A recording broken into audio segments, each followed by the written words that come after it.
continue where we left off. We're on page Kuf Samech Vav 166b, Kuf Samech Vav Bet. And we learned a little bit yesterday what Rabbi Shimon Bar Yochai was interpreting a verse in the book of Mishlei, Proverbs. And we were talking about that it's a much greater level that you are humble. And when you humble, you are able to overpower your Yetzer Hara. That the Yetzer Hara wants to make you sin. If you're not humble, you get full of ge'ava, full of pride. Needless to say, that pride will birth anger and jealousy and hate and so many other disgusting attributes. Better to be humble, and when you humble, that's your power against the Yetzer Hara. You want to make the Yetzer Hara work for you. The Yetzer Hara is like an ox, and you want to take a strong ox and use him to do the hard work. Like we said yesterday, Zerov Tvot Bekoach Shor. How do you really plow the land? You need the powerful ox. So the Yetzer Hara is powerful. Why don't you use the power of the Yetzer Hara to take you wherever you want to go? And the only way to doing it is when you humble yourself. Because if you don't humble yourself, you get full of pride and ge'ava. You get full of pride and ge'ava. Ge'ava is pride and arrogance and ego. You push the Shekhinah, the power of the Shekhinah, the inspiration and the motivation that the Shekhinah will affect you, and then you fall into disbelief, choser emunah, you lose the emunah, you lose faith in Hashem, and it doesn't matter how long you're bearded. It has nothing to do with the beard. I know many people that have long beards and they have zero emunah. They don't believe. A little challenge will come right away. They lose their balance. So the conclusion was, just be humble yourself. You know the Ramban, Rabbi Moshe ben Nachman, he's the grandson of Maimonides, of Rambam. When I became observant, I had a very good friend who helped me out. And I didn't have any guidance. And he bought me a little booklet. And it's like not a poem, but it's called Igeret HaRamban. And up until today, look in my tefillin bag, it's underneath the tefillin. Once I used to read it every day, now I read it once a week. But it's still in my tefillin. It's the first thing that he read to me. It's 2 pages of a little bit of musar and inspiration, and it's called Igeret HaRamban. He wrote it for the son. Yeah. And such words of wisdom. And he says, follow what I tell you here, read it once a week, life will be good. And he says there such a profound message, and he says there, Hashpel atzmecha v'inasecha makom. Make yourself humble, Kadosh Baruch Hu already will rise you up. We're looking to get raised up. Hashem says, it's not your part. Your part is to be humble. I will elevate you to the level where you need to go. So the conclusion was that we need to be humble. Now he continues. This is again, we're still with Rabbi Shimon Bar Yochai, and he says, I have another thing to explain to you about that verse. Ta'chazi, come and see.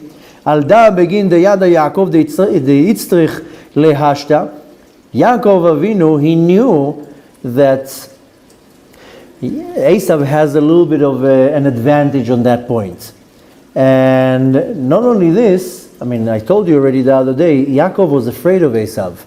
He wasn't afraid of his power, nor wasn't afraid of his soldiers. He was afraid because Esav had a few other zchuyot over Yaakov.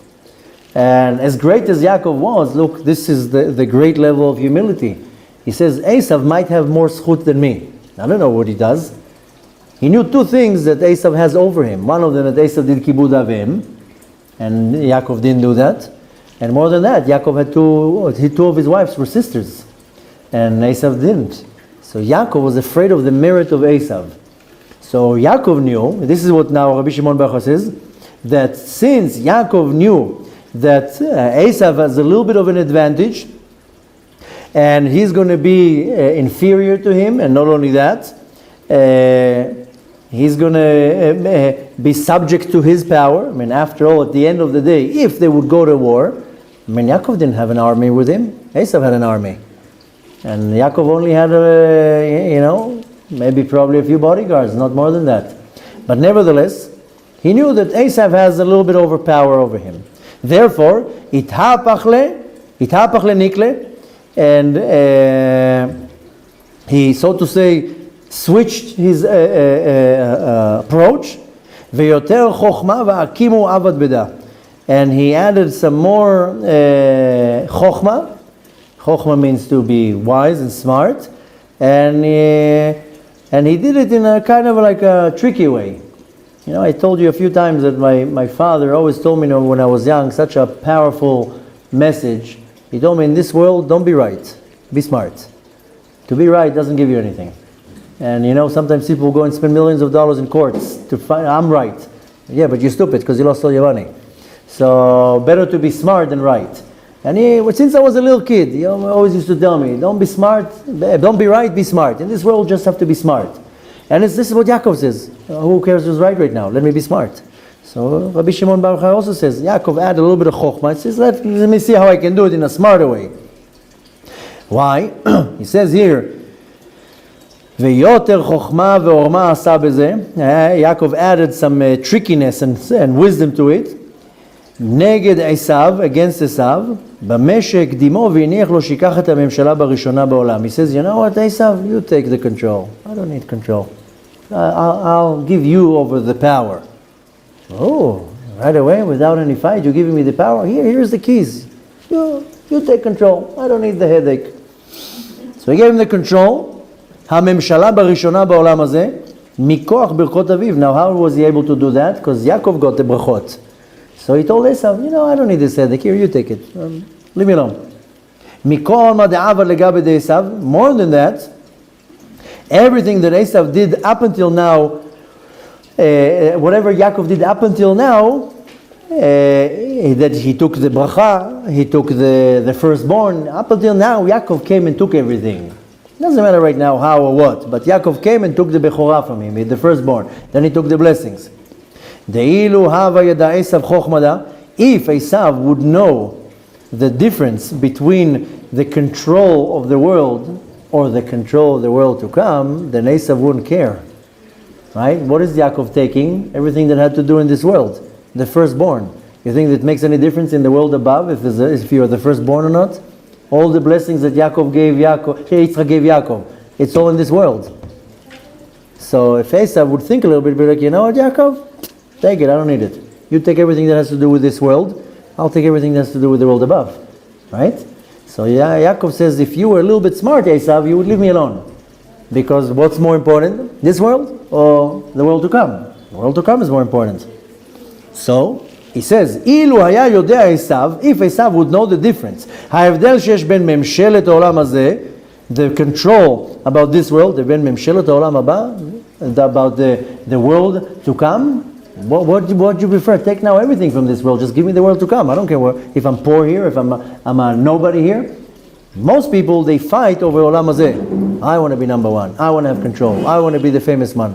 Take it. Who needs it? I don't need anything. Let me just go to olam haba.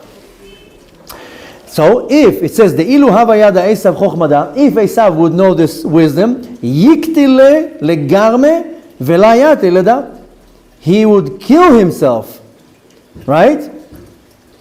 Only that Yaakov should not come and humiliate himself, so to say, in front of him. I mean, what did Yaakov do? Bow down to Esav. You are my master. I am your slave. 7 times he bowed down to him. Why? Because Yaakov says, I don't need anything in this world. You want to be the better one in this world? Take it. You want to be powerful in this world? Take it. Take whatever you want. I want just olam haba. So if Esav would understand that, he would do anything in his power to make sure Yaakov is not coming even close to him. You know, great Yaakov, you took the firstborn, you took all my blessing, thank you so much, now you get stuck with it in this world, I'm going to see you in the world above, that I get everything in the world above. So it says, Haya oreg atzmo kedei shelo yavo lezeh sheYaakov yashpil et atzmo. He went to such an extent that the Zohar says Esav would kill himself. Not to give Yaakov the satisfaction to come and bow down to him. What is the main part? Is the Acharit Yamim, the world to come, the end of days. I mean, who cares about now? Well, what I care about is what's waiting after. And not only that, when Yaakov bowed down in front of Esav, בכוח הכנעה זו בירר יעקב חלק הטוב שבעשיו ולקח לעצמו. You know what Yaakov did here? That's in the class I gave on Tuesday. What did Yaakov do when he bowed down to Esav? He was able to refine, or more to say, to sift out the good part in Esav. Esav had a good part, and he took it to himself. If you watched the class that I gave on Tuesday, I hope you did. I gave there an explanation. This is brought by Rabbi Levi Yitzchak. This Rabbi Levi Yitzchak is not so known in many places, but he is the father of the Lubavitcher Rebbe. And if you read his scripts, you see what a Kabbalistic mind behind it. And he brings there that the numerical value of Yitzchak is 208, which is 8 times 26. 26 is the gematria of Yudke Vavke, times that 8 times, 208. Yaakov is the numerical value of 100 and, what is Yaakov? 102? No, 182. 7 times 26. So Yitzchak has 8 times Yudke Vavke in his name, and Yaakov has 7 times. He's missing one. Who has that extra one? Then Esav, his numerical value is 376, which is 7 times the word tameh. Tameh is impure, and the numerical value of tameh is 50. 7 times 350 plus 26, 376. So the one Yud Kei Vav Kei, the one Gilui Havaya in Yaakov that was missing, Esav had it. So by Yaakov bowing down, how many times Yaakov bowed? 7 times. By bowing down 7 times, he took the 8th Yud Kei Vav Kei that Esav had and he took him to himself. This is called birur, the sifting. He took it out. So Yaakov said, I'd rather be smart than right. And it says, if Esav would figure that out, he would kill himself just that Yaakov would not come to him. So when Yaakov bowed down, he did a birur, a sifting, in the good part of Esav, and he took it to himself. וקצת חלק רע שהיה ביעקב, and the little bit that was not good, negative in Yaakov, נברר ממנו ולקח עשיו. It was removed from Yaakov and was given to Esav. So Yaakov tricked him again, and he switched it. So he took his good part and gave him the change. Here, keep the change. וזוהי החוכמה שעשה יעקב כנגד עשיו. And that's the chokhmah, the wisdom that Yaakov did against Esav. Now you can understand why the children of Esav, they're not so happy with us up until today. שאילו ידע עשיו מה שעשה לו יעקב, if Esav would know what Yaakov did to him, שנשאר כולו רעה וקליפה, Yaakov came and took the little bit of good that Esav had, took it everything, Yaakov just stayed there, full blown evil klipa, היה הורג עצמו שלא יבוא לזה. Esav would go to the extent to kill himself just not to lose the little bit of good he had. But כל העבד בחוכמתה, but Yaakov did everything in a very wise way. Again, going back to this wisdom, don't be smart, don't be right, be smart. And sometimes, you want to prove that you're right. How many times somebody comes and says something bad about you, and you run away, right away want to say, it's not true. In Hebrew we say, chamor kofetz barosh. Chamor is a donkey. But in English there's also a donkey, is another term for somebody who's not so wise. Yes. Yeah, you said. But nevertheless, so chamor, a donkey, he jumps first. You want to show some wisdom? Be quiet. So sometimes somebody goes and says something against you. What's your first feeling? Hey, let me prove that I'm wrong. He's lying. It's not true. I have proof. Oh, who asked you for proof? I didn't ask you. Sit quietly and don't be smart. I remember when I before I was observant, and I lived in New York, and I lived in a neighborhood called Williamsburg, but not where the Satmar Hasidim is. Right across the Williamsburg Bridge, there's an area that became very like a cool area, hip area. Now, I don't think you can even get there a studio apartment. I remember at the time, this was going back to before 99 maybe, we got a huge two-bedroom apartment for $600. And then it became like a very hip place, and a Satmar Jew bought half of the block. He bought the building, he fixed the apartments, and overnight he rented his apartments for $2,400. And we were in a 5-year contract, $600 a month. So anyways, we were sitting in this nicely renovated building, where everything was fixed, is a very, like a hip neighborhood. Now, say Williamsburg, this is like the place to live.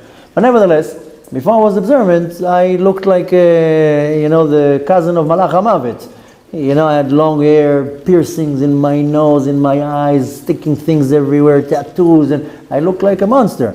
So nobody would ever track that I'm a Jew. And the landlord was a Jew, a Jewish chassid, a Satmar chassid. And I didn't have a mezuzah on the wall. I didn't even have one sign that I'm a Jew. And one time we got into some type of not a confrontation, but a disagreement, and suddenly out of nowhere I threw out to him, Sa'ag lechokhma shtika. I heard that when I was in school. This is a Mishnah from Masechet Avot, from Tractate Avot. You want to apply wisdom, then be quiet. Silence brings wisdom. He couldn't understand. Where did I bring that from? I said that in Hebrew. And I said, you see what it is? For months I was quiet. You didn't even know I'm Jewish. I understood what you're saying. I heard what you say. I knew what I knew. Sometimes when you're sitting quiet, you don't give in your weaknesses and not your advantages. Being smart is much more powerful than being definitely more than impulsive. So Yaakov was like, listen, let me be smart. In business you have to be smart. Anything you do impulsively, that it brings you down. So Yaakov says, let me deal with Esav the same way that he wants to deal with me. Now, so we said, let's go back one line. He says, Kol mad'ava legabe Esav, dilu hava yada Esav chokhmada. If Esav, everything that Esav did, if Esav knew the chokhmah that Yaakov is doing here, yekati legarmi velo yati leda. He used to kill himself, just don't come close to me. Aval kol avad bechokmada. Yaakov did everything in a very wise way. Ve'ale, and he did that. Yaakov did that. Amra Chana, and on what Yaakov did, Chana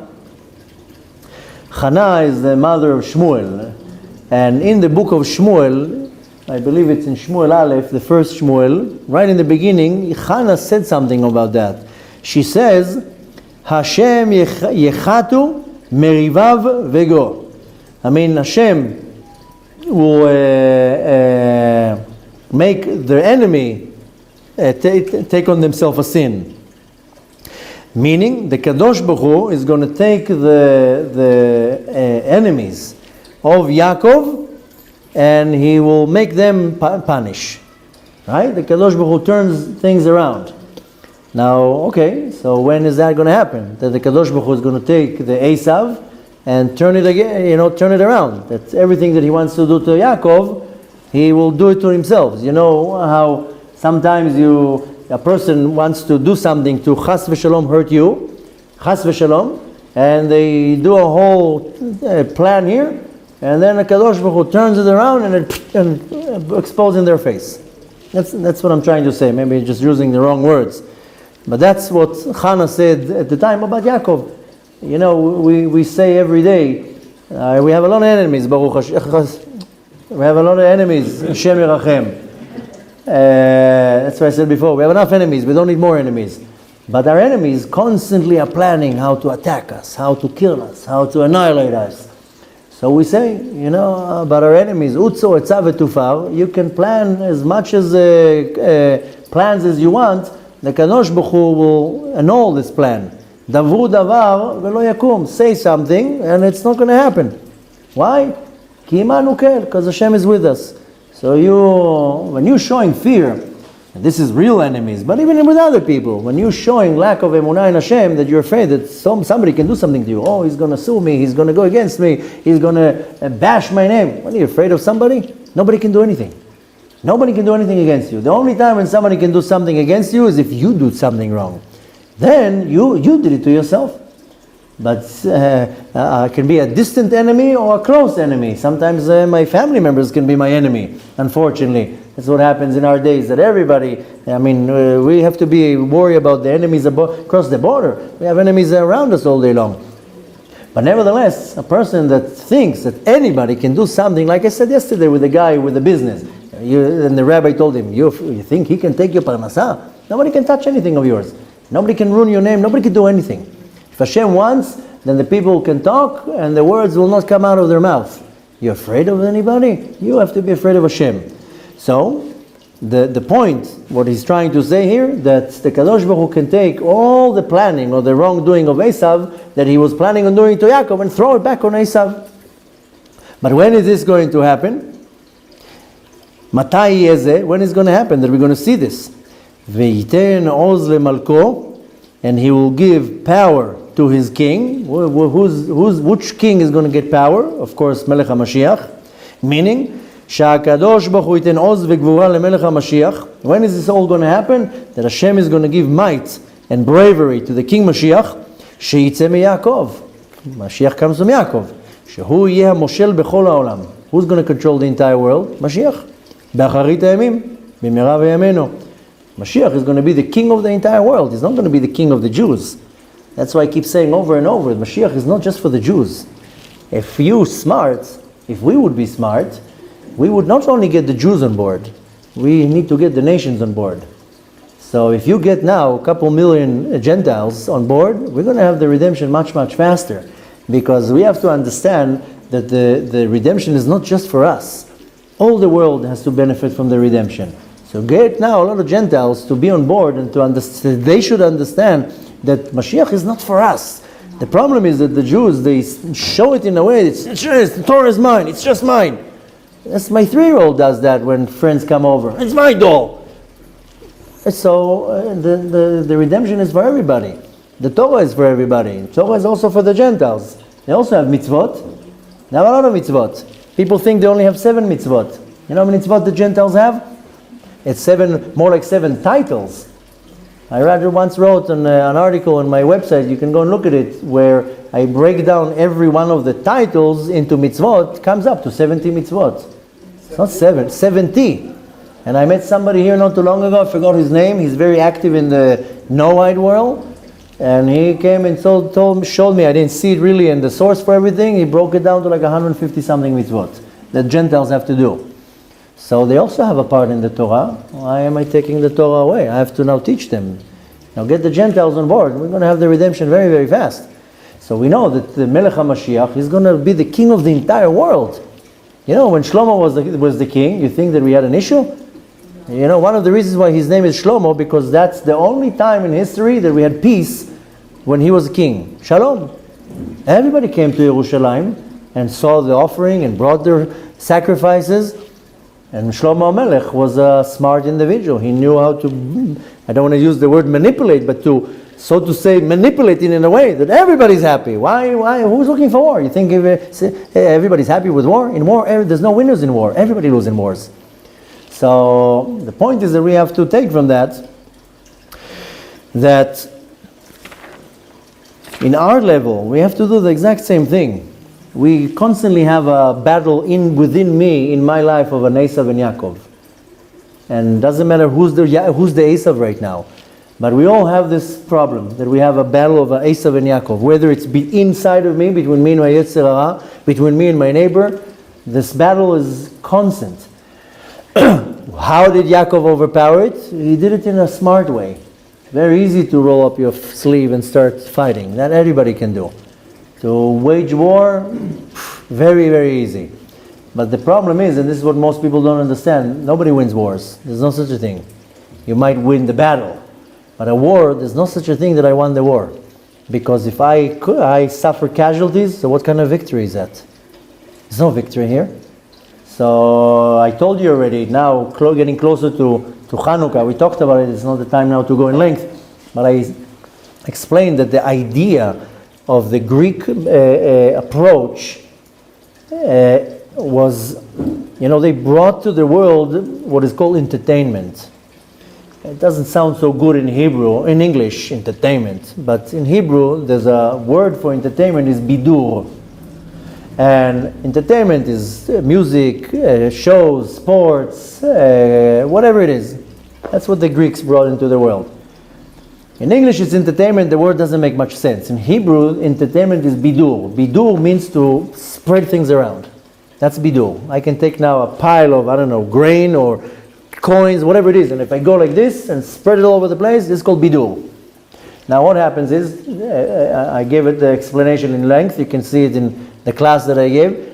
it was last week, that the klipa of Yavan, the husk of the grease, is corresponding to klipat noga. And what is noga? Noga it's not prohibited, there's nothing wrong with it, but there's no benefit from it. That I do things in this world, there's no benefit for that. And there's no prohibition. I mean, it doesn't say anywhere that I'm not allowed to eat. Yeah, but you eat a little bit to have strength. You don't have to have 17 cookies every 2 hours. It doesn't do anything. This is one way of explaining klipat noga. But nevertheless, the idea of entertainment, the klipat noga, is where you scatter your energy. I wake up in the morning and I put tefillin on. I'm like a nuclear power of energy. You know how much energy I'm bringing into my soul when I put tefillin on? Now the problem is if you know how to contain this energy, you are flying in a different altitude. But the second that I go out to the world, I just take my tefillin off. What do? Right away the phone. Right away I feed klipat noga. Now what happens is that klipat noga takes all the energy that I brought in and spreads it everywhere. This is bidur in Hebrew, levader, to throw it all over the place. So I lose all my energy. So klipat noga, if I know how to control it, then I contain the energy. I don't lose the energy. The whole idea with Yavan, with the klipa of Yavan, is that they want what was their thing? They didn't want to destroy us. They didn't say, "I'm going to come and kill you." This is Haman did that. Yavan says, "I'm not looking to kill you. You can be a Jew. You can do whatever you want. Just don't do a few things. I don't like the Brit Milah. I don't like this. I don't like that. But I want you to take on yourself my culture." And the idea with Yavan is to enjoy things in this world that don't do anything to you. They don't bring you anything. You don't get anything out of that. And the idea is that you lose all your energy, all your koach, all your power. So, I don't even know how we sidetracked to Yavan, but nevertheless, the idea is that each and every one of us, we have to do things in a wise way. We have to understand that Yaakov was smart. It's not about being right now. It's how am I containing the energy? How am I bringing the redemption? How am I overpowering all these Esav within me? Because that's what I said before. We always have the battle of an Esav and a Yaakov. In a lot of cases, it's within me. It's the battle of the good and bad, and the battle of light and darkness. But nevertheless, I need to know how to battle the Esav in me. And to battle the Esav in me is to be smart. You know, even the Torah uses the word, Yaakov tricked Esav. Bemirma ba'achicha. So yeah, you have to trick the Yetzer Hara. David HaMelech says, Im gvar tamim titamam. This is in Tehillim 19. If somebody is tamim, whole and complete, be the same way. Im chasid, titchasad. Somebody is a chasid, be a chasid with him. Im ikesh, titpatal. Somebody is stubborn and tricky, you go tricky with him too. So we have to be tricky with Esav in our life. And the Esav in our life can be within me. The Esav in my life can be another person. But Yaakov, the wisdom of Yaakov, that he says better to be smart. How am I maneuvering here that everybody is going to gain something? And Esav knew how to use the power of, Yaakov knew how to use the power of Esav. Didn't let him overpower him. That's why the Torah uses the word, he cheated him. Bemirma was cheating him. Yeah, you're right. I cheated you. I used your power against yourself. But nevertheless, he concludes here. The rest we'll do already tomorrow. No, we're already Thursday. Wow. We'll continue at another time, Bezrat Hashem. But the point is, what he's saying to us here, that Esav, for whatever reason, is going against us constantly. And there will be a time when it's going to flip around and it's going to blow up in his own face. And when is that going to happen? Exactly when Mashiach is going to get his power. Hashem gives oz v'gvura, might and power and bravery to the King Mashiach that comes out of Yaakov, and he's going to control the entire world. All the world is going to be under the control of the same King. That's why we already have to prepare the world that, listen, we share the same King. It doesn't matter right now who's closer to the King, who's less closer to it. It doesn't matter. It's irrelevant right now. The point is that we have to relay the information to the rest of the world that the Geulah, the redemption, is for everybody. It's not just for us. And if you make that switch in your mind, how am I doing that? And each and every one of us has a part in bringing the redemption. You can't just sit passively and nod and say, you do that. Everybody has to do it in their own way. And a big thing that we need to do is we need to include the entire world in that. Ezrat Hashem should merit to see this happening in front of our eyes, and we should merit to see it very soon. As it says, V'alu Moshiim behar Tzion, lishpot et har Isav. I mean, this is talking about the coming of Mashiach. And he concludes here very, at the end, that Mashiach comes out from Yaakov. Mashiach yeh moshel bechol haolam. He's going to control the entire world. When? Ba'acharit hayamim, at the end of days, b'mira v'yamenu amen. רבי חנניה בן הקשה אומר, רצה הקדוש ברוך הוא לזכות את ישראל, לפיכך הרבה עליהם תורה ומצוות, שנאמר אדוני חפץ למען צדקו יגדיל תורה ויאדיר.